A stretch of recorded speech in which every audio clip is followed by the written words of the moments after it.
Shalom saudara semua yang sangat berharga di mata Tuhan. Hari ini Tuhan akan berbicara untuk kita semua secara khusus, yaitu tentang kunci sukses. Kunci sukses di bumi dan di surga.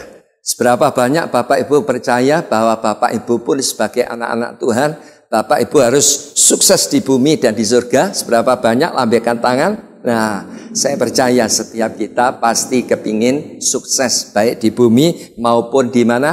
Di surga. Nah, jadi begini Bapak Ibu, sebagai anak-anak Tuhan, kita harus memiliki roh yang cerdas. Berbicara tentang sukses, itu bukan hanya di bumi saja. Amin. Sebab Alkitab berkata, apa gunanya seseorang memperoleh seluruh dunia tetapi kehilangan nyawanya. Jadi jelas Bapak Ibu, ya, dari ayat ini sukses itu bukan cuma di bumi tetapi juga di surga. Begitu Bapak Ibu, ya. Jadi sebagai orang Kristen memang kita dikehendaki oleh Tuhan memiliki roh yang cerdas. Artinya apa? Jika kita ingin sukses, itu bukan hanya cara-cara dunia saja. Cara dunia itu seperti apa Bapak Ibu untuk menempuh sukses? Butuh ndak upaya? Butuh Bapak Ibu. Butuh ndak pengalaman, pengetahuan? Saya percaya itu pun juga dibutuhkan. Apalagi Bapak Ibu, kecerdasan, kecepatan, ketepatan perlu ndak? Sangat perlu. Apalagi Bapak Ibu, ya, gagasan, metode, ide-ide baru perlu ndak? Sangat perlu. Modal besar. Betul enggak Bapak Ibu? Saya rasa penting. Betul enggak Bapak Ibu? Demikian pula dengan berbagai rumusan-rumusan. Ya, itu sangat penting Bapak Ibu. Tetapi berbicara tentang sukses di bumi dan di surga, itu bukan cuma pakai cara-cara dunia saja. Tetapi kita harus menurut Alkitab. Apa kata Alkitab? Nah, itu jauh lebih penting Bapak Ibu. Itu sebabnya mari bersama-sama kita akan buka di dalam Alkitab kita. Di dalam 1 Yohanes 5 ayat 7 sampai dengan ayat yang ke-8. Saya membaca, Bapak Ibu memperhatikan. Sebab ada 3 yang memberi kesaksian di dalam surga. Bapa, Firman, dan Roh Kudus. Dan ketiganya adalah satu. Ayat 8, dan ada 3 yang memberi kesaksian di bumi, roh dan air dan darah, dan ketiganya adalah satu. Jadi dari ayat-ayat yang sudah kita baca, jelas Bapak Ibu, sukses menurut Alkitab, ya, sukses di dalam kehidupan kekristenan, itu wujudnya 3. Dikatakan tadi di surga, ya, Bapa, Firman, dan Roh Kudus. Nah, 3 hal tidak boleh dipisahkan. Siapa Bapak Ibu? Bapa, Firman, dan Roh Kudus. Yang artinya engkau sebagai anak-anak Tuhan bukan hanya percaya kepada Allah saja, tetapi engkau juga harus percaya kepada Roh Kudus. Engkau bukan sekedar percaya kepada Allah dan firman Tuhan saja, tetapi kepada Roh Kudus. Itu kunci keberhasilan untuk mencapai surga. Dan kemudian dikatakan ayat yang ke-8 tadi, dan ada 3 yang memberi kesaksian di bumi, roh, air, dan darah. Semua katakan roh, air, dan darah. Nah, wujudnya juga sama Bapak Ibu. Ada 3, roh, air, dan darah. Nah, berbicara tentang darah. Darah Yesus yang artinya Bapak Ibu sudah ditumpahkan di atas kayu salib di Golgota. Tuhan Yesus mati untuk apa? Untuk menebus dosa Bapak Ibu Saudara dan saya. Yang artinya kalau kita mau percaya akan pengorbanan Tuhan Yesus, ya, kita akan diselamatkan. Amin Bapak Ibu. Berbicara tentang air, berbicara apa? Baptisan air. Sebab Alkitab katakan apa Bapak Ibu? Barang siapa percaya dan dibaptis akan memperoleh hidup kekal. Kan gitu. Akan diselamatkan. Tetapi barang siapa yang tidak percaya akan dihukum. Betul Bapak Ibu? Jadi yang artinya apa? Air itu berbicara baptisan air. Engkau sebagai anak-anak Tuhan, engkau harus dibaptis. Itu penting Bapak Ibu. Supaya apa? Ya, supaya kita itu mengalami pertumbuhan.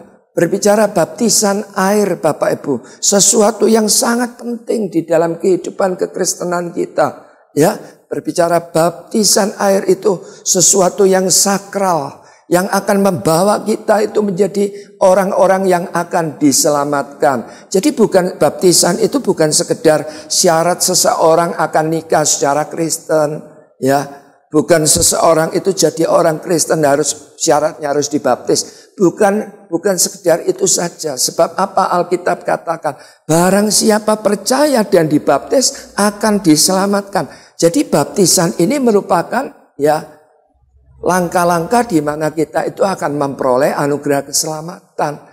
Amin Bapak Ibu. Dan yang ketiga dikatakan roh, yaitu apa? Baptisan Roh Kudus.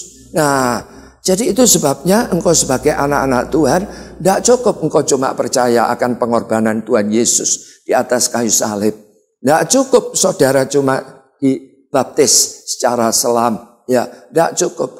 Tetapi Tuhan mau supaya kita dibaptis, dipenuhi dengan Roh Kudus. Supaya apa? Kehidupan kita di bumi ini, kita boleh sungguh-sungguh mengalami keberhasilan. Amin Bapak Ibu, dengan kemampuan kita, dengan kekuatan kita di dalam menjalankan kehidupan kita sehari-hari. Tanpa kita dipimpin Roh Kudus, kita tidak mampu Bapak Ibu. Jadi itu sebabnya hari ini kalau kita mengadakan ibadah, ya pencurahan Roh Kudus, lawatan Roh Kudus, pesta rohani. Ya saya rasa ini bukan sekedar cuma liturgi gereja yang harus dijalankan. Bukan Bapak Ibu, bukan sekedar ya kita buat-buat acara ya supaya ya kita ada sesuatu gitu. Enggak Bapak Ibu, bukan sekedar, tetapi benar-benar acara ini dibuat supaya apa? Supaya Bapak Ibu Saudara dan saya, hidup kita itu harus dipenuhi dengan Roh Kudus. Mungkin Bapak Ibu sudah pernah berkata begini, Pak saya sudah dibaptis Roh Kudus dulu. Berapa tahun? 2 tahun yang lalu. Pertanyaan saya, apakah sampai detik ini Bapak Ibu masih dipenuhi dengan Roh Kudus? Itu pertanyaan yang sangat penting di dalam kehidupan kita. Yang artinya apa? Kalau kita pengen berhasil, baik di bumi, di surga, kita harus dipenuhi dengan Roh Kudus. Semua katakan aku harus dipenuhi dengan Roh Kudus. Bagian yang pertama Bapak Ibu, kita memang harus dipenuhi dengan Roh Kudus. Mengapa? Sebab Roh Kudus itu membuat Alkitab kita itu menjadi hidup Bapak Ibu. Alkitab kita itu menjadi hidup. Bapak Ibu ngalami enggak? Kalau Bapak Ibu setiap membaca Alkitab itu rasanya berat. Bapak Ibu baca itu rasanya enggak nyantol. Ngalami enggak Bapak Ibu? Nah, jadi Alkitab itu adalah firman Tuhan. Alkitab itu adalah Allah sendiri. Jadi pada waktu Bapak Ibu membaca Alkitab, ada sesuatu yang menyelubungi, yaitu kuasa gelap. Jadi itu sebabnya betapa sangat amat penting kita sebagai anak-anak Tuhan, sebagai orang percaya, kita ini butuh Roh Kudus. Sebab apa? Dengan Roh Kudus membuat Alkitab kita itu menjadi hidup. Itu Bapak Ibu. Saya akan bacakan di dalam Yesaya 11 ayat yang kedua. Roh Tuhan akan ada padanya, roh hikmat dan pengertian, roh nasihat dan keperkasaan, roh pengenalan dan takut akan Tuhan. Wow, luar biasa ayat ini, saudara. Jadi roh Tuhan akan ada padanya, roh hikmat dan pengertian, roh nasihat dan keperkasaan, roh pengenalan dan takut akan Tuhan. Jadi yang artinya begitu Bapak Ibu Saudara dan saya dipenuhi dengan Roh Kudus, ada pengertian-pengertian, ada hikmat-hikmat ilahi. Itu Bapak Ibu. Jadi pada waktu kita itu baca Alkitab, Alkitab itu menjadi hidup. Yang tadinya kita itu tidak mengerti, Roh Kudus yang akan menyingkapkan. Amin Bapak Ibu. Sehingga pada waktu kita baca, tiba-tiba muncul hikmat. Tiba-tiba muncul pengertian yang baru. Betul enggak Bapak Ibu? Jadi ketika hal-hal yang terselubung itu mulai disingkapkan Bapak Ibu, maka kehidupan Bapak Ibu Saudara dan saya, kita menjadi anak-anak Tuhan yang senantiasa bergairah untuk baca firman Tuhan. Jadi yang artinya kalau hari-hari ini ada anak-anak Tuhan yang sudah tidak ada gairah untuk baca firman Tuhan, jangan-jangan Roh Kudus itu sudah tidak penuh lagi di dalam kehidupannya. Jadi kalau Roh Kudus itu memenuhi pribadi seseorang, orang itu akan dibuat bergairah, saudara. Untuk apa? Untuk baca firman Tuhan. Yang tadinya kesibukan kita cuma nonton sinetron, yang tadinya kesibukan kita cuma main WA dan Facebook, tiba-tiba berubah. Kita ada kerinduan yang menyala-nyala, Bapak Ibu. Untuk apa? Membaca Alkitab. Amin, Bapak Ibu. Hidup kita memang harus dipenuhi dengan Roh Kudus. Ya, dengan Roh Kudus membuat Alkitab itu menjadi hidup. Dan ketika hal-hal yang terselubung, Bapak Ibu, disingkapkan, kita bisa menjadi pelaku firman. Tapi tanpa Roh Kudus, kita akan menjadi orang fasik. Kita akan menjadi orang yang munafik. Betul nah Bapak Ibu? Ngerti firman Tuhan, tetapi kita tidak dapat melakukan. Itu Bapak Ibu.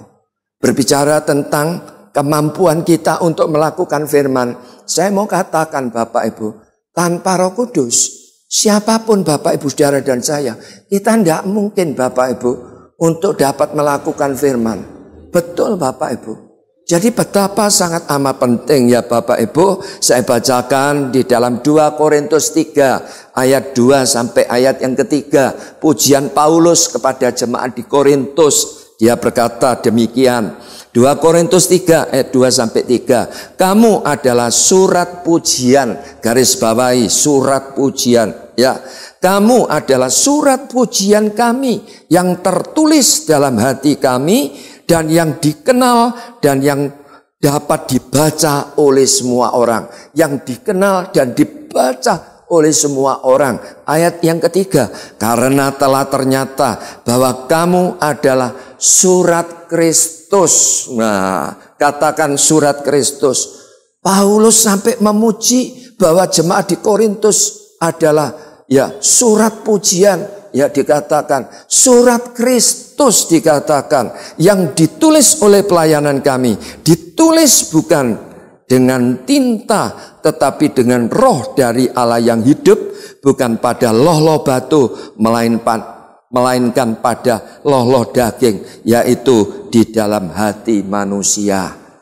Ini pelayanan Paulus satu ketika datang di Korintus. Dia membimbing jemaat di Korintus. Jemaat di Korintus ya dimotivasi, mereka diurapi, dipenuhi dengan Roh Kudus, mereka disingkapkan, mereka baca Alkitab. Alkitab itu hidup, saudara. Wah, jemaat di Korintus menjadi sehat, saudara. Mereka menjadi pelaku-pelaku firman, bukan orang fasik, bukan orang munafik, saudara. Betul-betul dia dapat mempraktekkan apa yang firman Tuhan katakan. Sehingga Paulus satu ketika pada waktu dia berkunjung di kota Korintus, dia memuji, engkau memang surat pujian bagi pelayanan kami. Sebab engkau ditulis bukan dengan tinta, tetapi dengan roh Allah, dikatakan. Wah, dan itu bukan ditulis kepada batu, tetapi pada loh-loh daging, yaitu di dalam hatimu. Sehingga hari ini aku melihat engkau sebagai surat Kristus. Yang artinya apa, saudara? Ya, kalau kita itu pandai melakukan firman, maka kita jadi suratan terbuka. Dan orang akan melihat, wah hebat ya kehidupan orang ini, sungguh-sungguh dia ini pandai ya melakukan firman. Nah itu saudara, jadi kehidupan kekristenan bukan sekedar kita itu cuma label Kristen, tetapi kita tidak pandai melakukan firman yang Tuhan harapkan, yang Tuhan inginkan di hari-hari akhir ini. Setiap Bapak Ibu Saudara sebagai gereja Tuhan, sebagai hamba-hamba Tuhan, sebagai anak-anak Tuhan, kita harus jadi pelaku firman. Amin Bapak Ibu. Nah caranya bagaimana? Hidup kita harus dipenuhi dengan Roh Kudus, baru Alkitab itu menjadi hidup. Jadi pada waktu kita baca firman Tuhan, ya firman adalah roti dan air yang hidup ini tadi. Roti dan air yang hidup ini, hidup kita disegarkan, hidup kita sehat. Amin. Yang berikutnya Bapak Ibu, 1 Korintus 2 ayat yang ke-11. Perkataan Paulus kepada jemaat di Korintus. 1 Korintus 2 ayat yang 11. Siapa gerangan di antara manusia yang tahu apa yang terdapat di dalam diri manusia selain roh manusia sendiri yang ada di dalam dia? Demikian pula lah tidak ada orang yang tahu apa yang terdapat di dalam diri Allah selain roh Allah. Nah, ayat ini sungguh luar biasa. Jadi dari ayat-ayat ini memberikan pengertian bagi kita, asal kita ini Bapak Ibu, ya, kita ini mau menerima dan percaya akan Roh Kudus, maka Roh Kudus ini akan membuat kita itu bisa memahami dan mengenal Tuhan. Amin Bapak Ibu. Nah, jadi hal yang kedua, kalau Bapak Ibu dipenuhi dengan Roh Kudus, saya percaya itu merupakan kunci keberhasilan yang seutuhnya. Bukan cuma di bumi saja, tetapi juga di surga. Sebab apa? Alkitab membuktikan bahwa kalau seseorang itu dipenuhi Roh Kudus, maka ya Alkitab menjadi hidup. Tadi yang pertama dikatakan gitu. Sehingga apa? Dia singkapkan banyak hal, kita mengerti, bukan berhenti sampai di situ. Kita bisa menjadi pelaku firman Tuhan. Dan bahkan yang berikutnya, saudara, Paulus juga berkata, siapa gerangan di antara manusia yang tahu apa yang terdapat di dalam diri manusia itu selain roh manusia itu sendiri? Demikian pula, siapa yang tahu tentang Allah kalau tidak roh Allah sendiri? Amin. Jadi yang artinya pada waktu Bapak, Ibu, Saudara dan saya dipenuhi dengan roh Tuhan atau Roh Kudus ini tadi, membuat kita itu bisa memahami, mengenal Tuhan. Mungkin pertanyaan Bapak Ibu tanya, apa ya bisa toh Pak? Wong saya belajar memahami istri saya, ya mengenal istri saya sampai sekarang ini cekcok terus toh Pak. Nah, betul enggak Bapak Ibu? Tetapi saya percaya Alkitab tidak pernah bohong. Kalau seseorang itu dipenuhi dengan Roh Kudus, bukan sekedar cuma memahami dan kita itu bisa memahami, mengenal orang lain Bapak Ibu. Tetapi dengar saya, kita itu bisa dibuat untuk memahami dan mengenal Tuhan kita. Amin. Ya, memang manusia itu terbatas Bapak Ibu. Baik secara pikiran, perkataan, perilaku kita terbatas.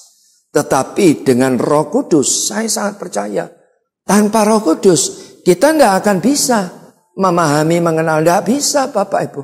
Tetapi saya mau katakan, dengan Roh Kudus kita itu bisa memahami dan mengenal.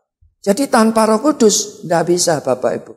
Contoh di dalam Alkitab, ada seorang tokoh yang bernama Yeremia. Katakan sama-sama, Yeremia. Nah, Yeremia ini, ya Alkitab katakan di dalam, ya Yeremia 1 ayat 5, kalau tidak salah nanti Bapak Ibu baca sendiri di rumah.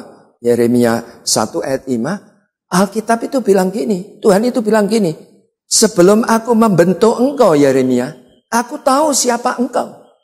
Dan sebelum engkau ini dilahirkan, aku pun sudah menguduskan dan menetapkan engkau menjadi bangsa-bangsa. Akhirnya betul Bapak Ibu, apa yang diperkatakan oleh Allah itu pasti jadi.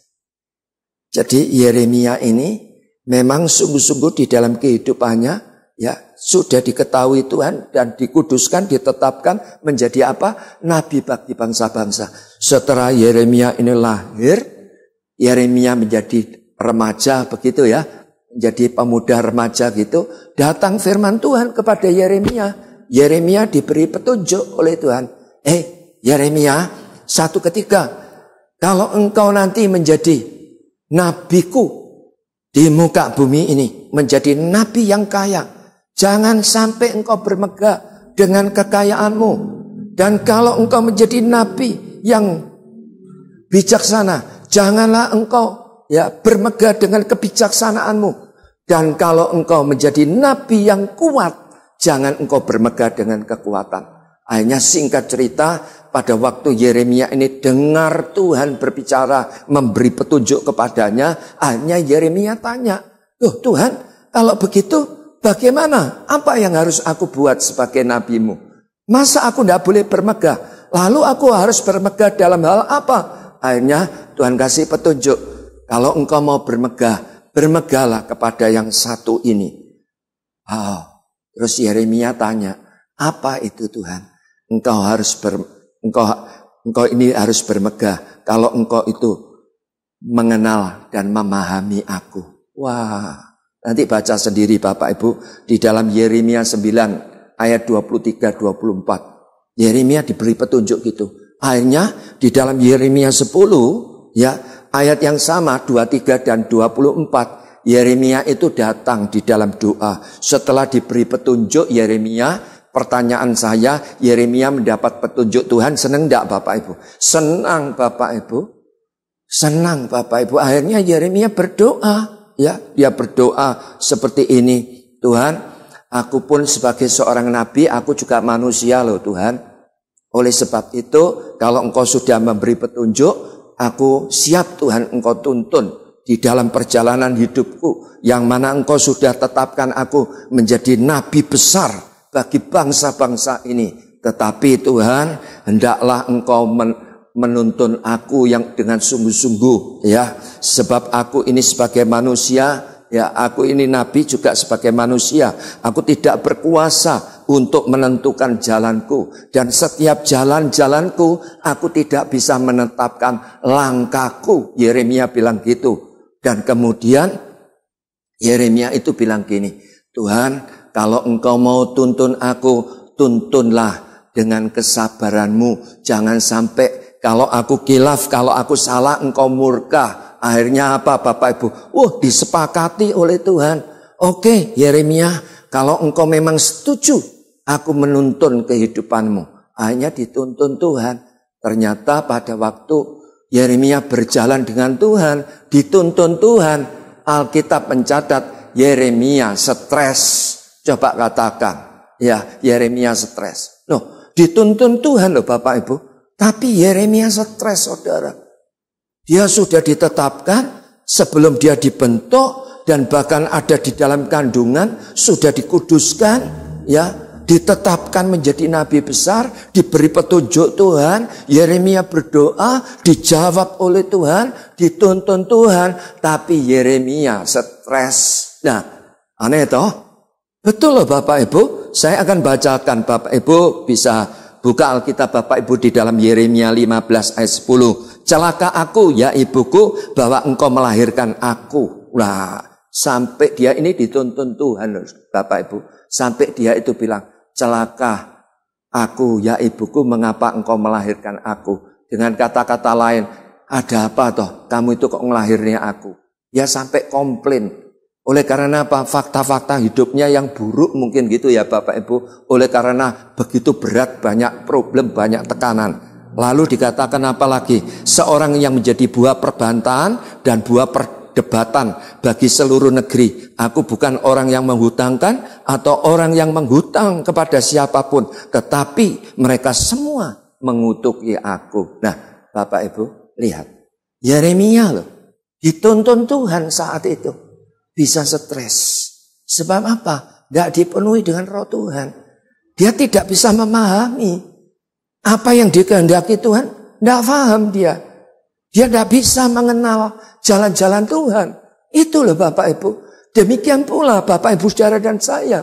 Sekalipun kita sudah Kristen, kalau kita tidak dipenuhi Roh Kudus, kita pun tidak akan pernah paham. Kita pun tidak bisa mengenal apa yang menjadi kehendaknya Tuhan. Tidak bisa saudara. Tetapi dengan Roh Kudus saya sangat percaya pasti bisa. Amin Bapak Ibu. Itu. Jadi tanpa Roh Kudus seseorang itu tidak mungkin bisa memahami dan mengenal. Yeremia sampai dia bilang, mengapa engkau melahirkan aku? Aku sampai menjadi buah perbantahan, buah percideraan. Aku bukan orang yang menghutang. Aku bukan orang yang menghutangkan. Tetapi seluruh negeri ini semua mengutuki aku. Sampai bilang gitu loh Bapak Ibu. Dan bahkan di dalam Yeremia 15 ayat yang ke-18. Sampai Yeremia ini mengatakan Tuhan yang menurut saya sebetulnya tidak seharusnya begitu Bapak Ibu. Saya akan membaca Yeremia 15 ayat 18. Mengapakah penderitaanku tidak berkesudahan dan lukaku sangat payah, sukar disembuhkan? Sungguh engkau seperti sungai yang curang bagiku dan air yang tidak dapat dipercaya. Waduh, saudara bisa bayangkan. Sepakat dituntun Tuhan, tapi Yeremia saat itu belum dipenuhi Roh Kudus. Dia tidak bisa memahami, dia tidak bisa mengenal jalan-jalan Tuhan.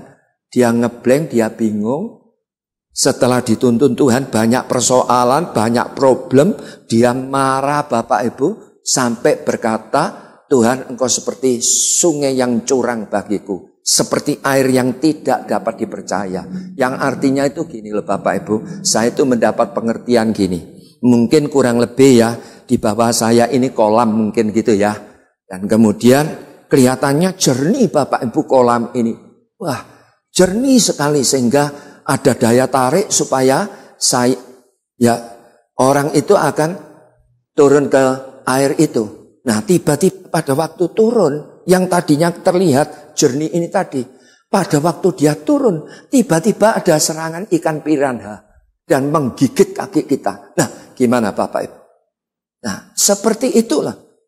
Sampai Yeremia itu katakan di dalam Yeremia 15 ayat 18. Tuhan, engkau seperti sungai yang curang bagiku. Seperti air yang tidak dapat dipercaya. Seperti sungai yang curang itu, seperti lihat air, kita jalan di air, tiba-tiba kita jalan enak-enak, tahu-tahu ada air yang, wah, airnya itu besar, membawa kita dibawa ke pusaran, kita ditenggelamkan, saudara. Nah, kurang lebih seperti itu. Jadi jelas dari ayat ini, kisah ini, tanpa Roh Kudus, siapapun Bapak Ibu Saudara dan saya, kita tidak mungkin bisa memahami, kita tidak mungkin bisa mengenal Tuhan kita. Amin. Contoh lagi, satu lagi. Nanti Bapak Ibu baca di rumah, di dalam 2 Tawarik 34, ayat sampai 2 Tawarik 35. Itu kisah tentang Raja Yosia. Semua katakan Raja Yosia. Nah, Raja Yosia dicatat di dalam Alkitab. Sejak umur 8 tahun, dia menjadi raja Bapak Ibu. Menjadi raja Israel. Menjadi raja saudara. Ya, pada waktu dia menjadi raja, usia 8 tahun, di dalam zaman kepemerintahannya. Pada waktu berjalan 8 tahun, 8 ditambah 8 berarti berapa? 16 tahun. Pada waktu Yosia usia 16 tahun, Alkitab mencatat, dia mencari Tuhan dengan sungguh-sungguh. Waduh, hebat luar biasa raja ini Bapak Ibu. Nanti Bapak Ibu bacalah kisah ini. Sungguh luar biasa. Dan kemudian di dalam zaman pemerintahnya 12 tahun. Kalau dia jadi raja umur 8, di dalam pemerintahan 12 tahun berarti Yosia umur berapa? 20 tahun. Dicatat di dalam Alkitab pada waktu 16 tahun dia cari Tuhan sungguh-sungguh. 20 tahun dia bertumbuh menjadi pemuda remaja yang sungguh-sungguh sangat cinta Tuhan. Mengerti akan firman Tuhan. Sehingga apa? Tugu-tugu penyembahan berhala yang ada di negeri itu dilululantakkan, dihancurkan semuanya.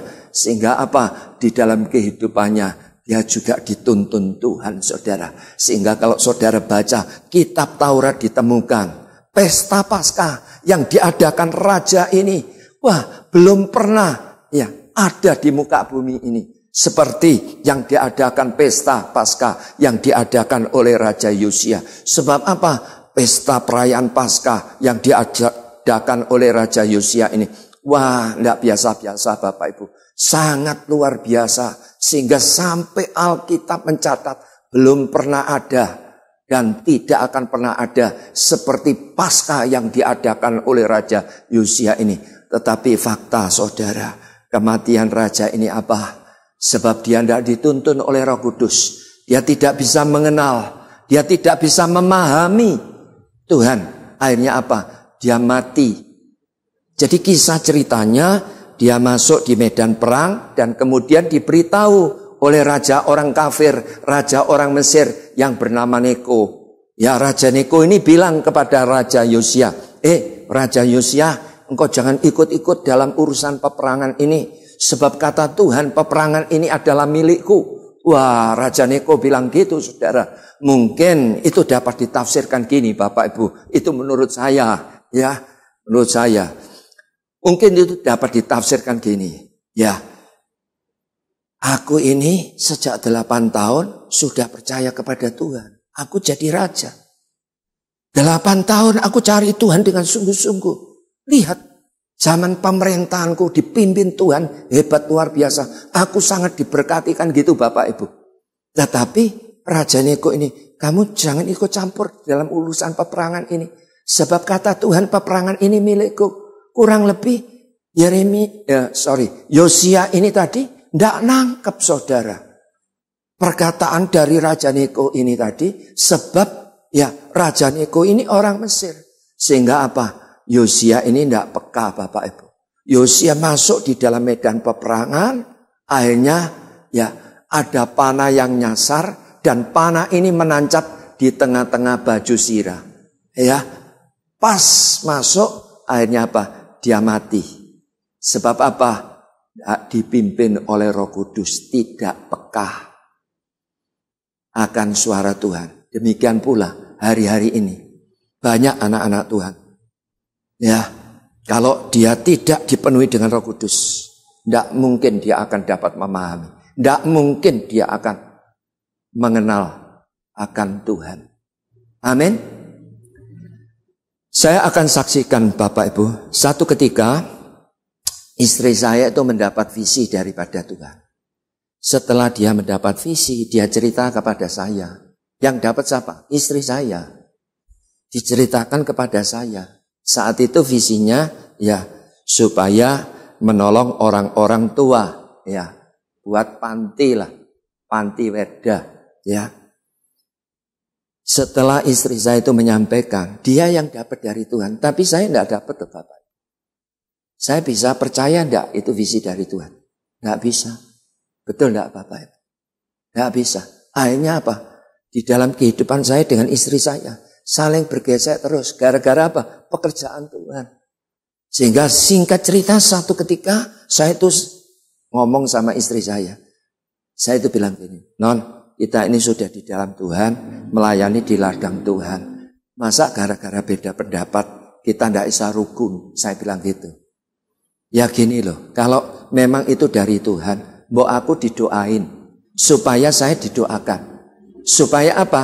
Roh Kudus memenuhi saya dan saya bisa menangkap apa yang menjadi rencana Tuhan, apa yang menjadi kehendak Tuhan. Amin Bapak Ibu. Nah, akhirnya apa? Ya sudah, kita berdamai, kita berdoa. Saya pun juga berdoa, Tuhan, kalau memang ini visi datang daripadamu, beri aku kesejahteraan. Roh Kudus, mari penuhi aku. Nah, singkat cerita, pada waktu saya berdoa, saya mengundang Roh Kudus penuhi.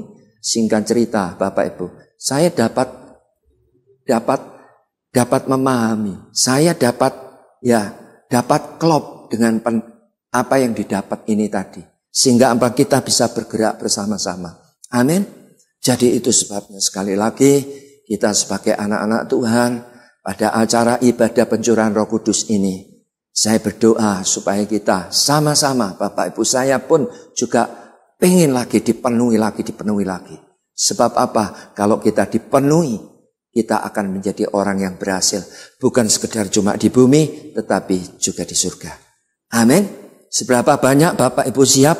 Ya, nanti Bapak Ibu ya sebelum saya mendoakan, ya Bapak Ibu siap dipenuhi dengan Roh Kudus, lambaikan tangan.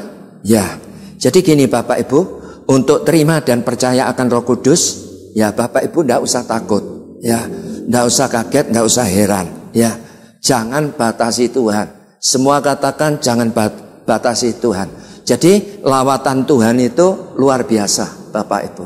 Ya, jadi jangan heran, jangan takut, jangan batasi Tuhan. Ya, jangan kaget. Sebab pengalaman saya begini Bapak Ibu.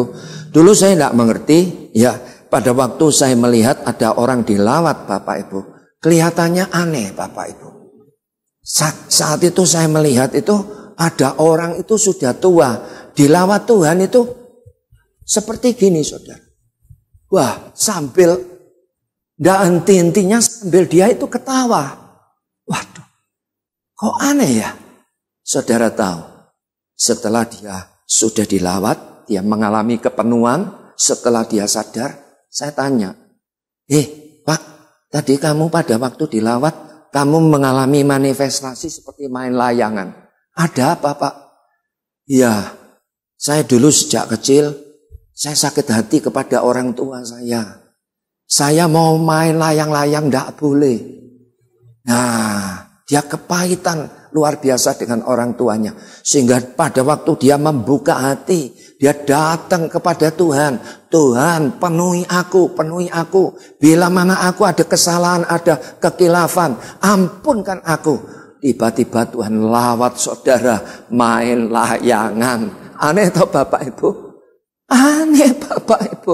Banyak hal Bapak Ibu. Ada orang itu dilawat sampai lompat-lompat saudara.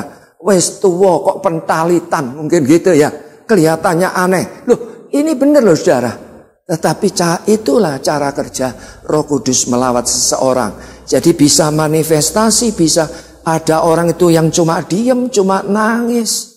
Ada yang tertawa, macam-macam. Jadi itu sebabnya saya mau katakan, jangan kaget, jangan heran, jangan takut, jangan batasi Tuhan. Amin Bapak Ibu. Bapak Ibu siap dipenuhi oleh Roh Kudus? Ya, jadi saat Roh Kudus itu melawat, ya, memang sulit dimengerti Bapak Ibu dengan pikiran ini tadi. Ya, tetapi saya mau katakan, ya, tidak perlu takut Bapak Ibu. Ya, mari kita akan pujikan Roh Kudus kau hadir di sini. Kita akan pujikan pujian ini bersama-sama. Dan setelah pujian ini nanti dipujikan, saya akan berdoa untuk Bapak Ibu. Bapak Ibu tinggal buka hati. Bagian Bapak Ibu cuma percaya dan terima begitu saja.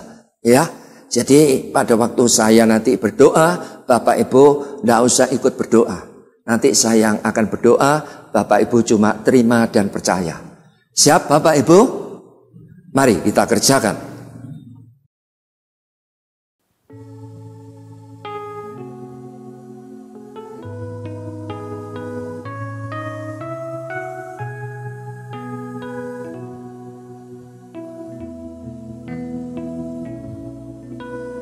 Roh Kudus, kau hadir di sini. Roh Kudus, ku mengasihimu. Kau lembut, kau manis, kaulah penghiburku, penolongku, diutus Bapakku. Ku buka hati untuk Roh-Mu Tuhan. Ku buka hati menyembah-Mu Yesus. Jamahlah kami, penuhi kami dengan kuasa Allah Maha Tinggi. Jamahlah kami, penuhi kami dengan kuasa Allah Maha Tinggi. Jamahlah kami, penuhi kami dengan kuasa Allah Maha Tinggi.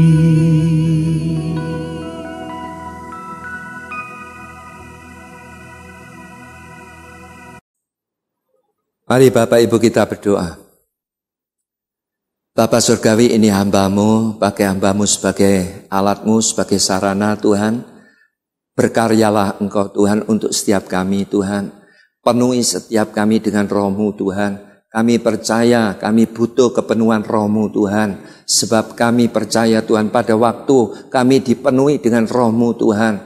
Oh sungguh kami percaya Tuhan, kami dapat memahami, kami dapat mengenal akan Engkau, akan jalan-jalan-Mu, dan bahkan Tuhan pada waktu kami dipenuhi dengan Roh-Mu Tuhan, oh sungguh Tuhan, kami boleh melihat Alkitab kami ini menjadi hidup Tuhan, sehingga kami boleh disingkapkan banyak hal, kami boleh melakukan firman-Mu. Kami siap Tuhan, kami siap Tuhan.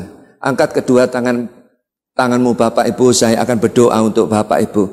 Tuhan, hamba-Mu berdoa untuk setiap mereka yang lapar haus, di mana mereka rindu dipenuhi dengan Roh-Mu. Tuhan, ini tangan hamba-Mu Tuhan. Pada waktu hamba-Mu kedangkan tangan ini Tuhan, kuasa-Mu yang akan bekerja Tuhan. Mari Tuhan, Engkau sendiri yang akan mengurapi seluruh umat-Mu Tuhan. Hari ini pula Tuhan, urapi setiap mereka, penuhi mereka dengan Roh-Mu Tuhan. Bila mana ada kesalahan, kekilafan, keteledoran, ampuni Tuhan. Oh sungguh Tuhan, penuhi mereka, penuhi dengan Roh-Mu Tuhan. Oh sungguh kami percaya Tuhan melawat setiap pribadi lepas pribadi. Oh sungguh Tuhan, kami percaya, kami berdoa Tuhan supaya mereka dipenuhi dengan Roh-Mu. Sebab kami percaya pada waktu mereka dipenuhi dengan Roh-Mu Tuhan, mereka akan diubahkan menjadi manusia yang baru. Di dalam kehidupan mereka pasti akan mempermuliakan Tuhan. Terima kasih Tuhan. Terima kasih, terima Bapak Ibu, terima. Dalam nama Tuhan Yesus, terima. Yang sakit Engkau sembuhkan Tuhan. Oh sungguh Tuhan, kami percaya yang belum mendapat jodoh Tuhan, Tuhan kirimkan jodoh orang yang baik Tuhan. Dan bahkan mereka yang Tuhan yang membutuhkan usaha pekerjaan Tuhan, yang mana hari-hari ini mereka butuh pekerjaan, kirimkan pekerjaan untuk mereka Tuhan, pekerjaan yang cocok bagi dia Tuhan. Dan bahkan Tuhan, hamba-Mu juga berdoa untuk setiap keluarga-keluarga yang mana hari ini tidak ada keharmonisan. Kami percaya Tuhan, Engkau memenuhi hati pikiran mereka dengan Roh-Mu Tuhan, sehingga mereka boleh diubahkan, sehingga mereka Tuhan sungguh-sungguh dimampukan untuk membangun bahtera rumah tangganya Tuhan. Mereka yang berbisnis Tuhan, yang berbisnis Tuhan, mereka juga butuh pertolongan-Mu. Kami percaya oleh karena pengurapan Roh-Mu Tuhan, setiap mereka mendapat hikmat-hikmat, ide-ide yang baru di dalam hal berbisnis. Kami percaya tidak mustahil. Bahkan sakit apapun hari ini Tuhan, Engkau mampu menyembuhkan dalam nama Tuhan Yesus. Dalam nama Tuhan Yesus, bilur Yesus, darah Yesus menyembuhkan anak-anak-Mu. Terima kasih Tuhan, terima kasih. Kami percaya hari ini kami semuanya telah dipenuhi dengan Roh-Mu. Di dalam berkat nama Bapa, Putra, Roh Kudus kami berdoa. Haleluya. Amin. Tuhan Yesus memberkati.